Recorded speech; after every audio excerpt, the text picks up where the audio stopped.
Hi friends, I'm Dr. Shweta Goswami. I'm the founder and medical director of Ziva Fertility. We're based out of Delhi, NCR, and as well as Noida.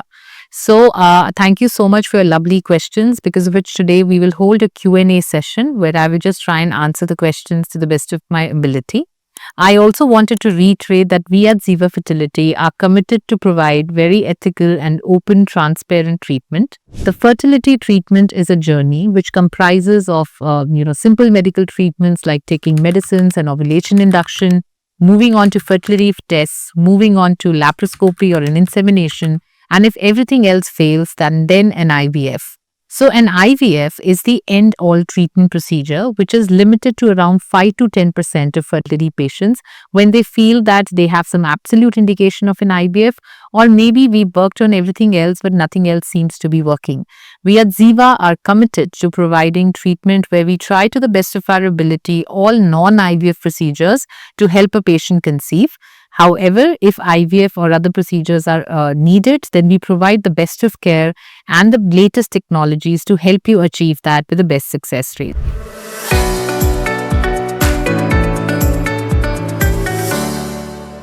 So I'll take some questions now. So one question is, Khaida is saying, ma'am, I live very near to mobile phone tower. Beside my flat, there is a mobile phone tower and it is just beside my window. It's been more than 2 years I'm not conceiving. Could the mobile phone tower be the cause of my infertility? So see, we don't have very clear indications or evidence towards the same. However, the latest studies tell us that overall mobile radiation is on the decrease, because we are using better technology where the radio frequency is actually lower.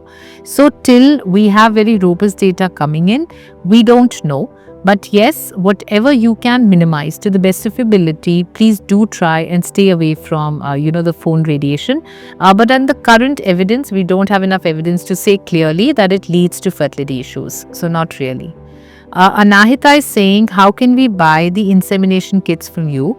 So Anahita, we are based in Delhi NCR. Our centers are in Noida Sector 63, Noida Sector 104, Greater Noida West, Indrapuram and Ghaziabad. So if you stay at near one of these places, and if you could just visit our pharmacy, then you could just ask for what we call self-insemination kits, which provide you with the IUI cannula and the speci container, and you could just pick it up. And I'm sure other fertility centers nearby would also be providing this to you, and therefore you could discuss it with them. Thank you. Nusrat कह रही है कि मेरा 21 day progesterone 45.1 है, क्या इससे pregnant हो जाएंगे? तो नुसरत, आपको एक चीज़ ये समझनी है कि प्रोजेस्टेरॉन डे 21 का ये बताता है कि हमारा एक अच्छा सा एग बना और वो अच्छे से रिलीज हो गया, हमारे बॉडी के हार्मोन्स ठीक हैं। अनफॉर्चुनेटली वो प्रेगनेंसी नहीं प्रेडिक्ट कर पाता, क्योंकि प्रेगनेंसी बहुत सारी और चीज़ों पे डिपेंडेंट है। एग अच्छे से ओवुलेट हो रहा है, ये प्रोजेस्टेरॉन कंफर्म कर रहा है, बट क्या फिलोपियन ट्यूब ठीक से काम कर रही है, क्या बच्चा यूट्रस में इम्प्लांट हो रहा है, क्या एग एंड स्पर्म हेल्थ ठीक है, उन्हीं चीज़ों से रिजल्ट आता है। तो ये पहला टेस्ट है जो ये कंफर्म करता है कि हाँ, नेचुरली कंसीव होने का अच्छा चांस है, बट वो आपकी बाकी रिपोर्ट्स पे भी डिपेंड करेगा कि वो सब ठीक है कि नहीं है। तो Yashi is asking, what if gallstone is found in first trimester? So Yashi, it is a trick situation, because to the best of our abilities, in the first trimester, we really don't want to do anything. So just having gallstones doesn't bother us. But if your gallstones are symptomatic, if you're having a lot of pain in your upper abdomen, if you're having a lot of nausea and vomiting, because the normal hyperemesis of pregnancy may also be aggravated if you have gallstones. In the worst situation, it's okay to go ahead with a laparoscopy and get a cholecystectomy or a gallbladder removal done. However, the first trimester is usually conservative, which means if your doctors are able to manage conservatively with just painkillers, etc., that is what will be preferred. However, if you have to do the gallstone surgery, please go ahead and do it. It may have a small risk, but it is always done in the risk-benefit ratio, that the benefit will be better than the risk that is involved. So thank you so much for your patient hearing, and thank you for your lovely questions. I love to answer them.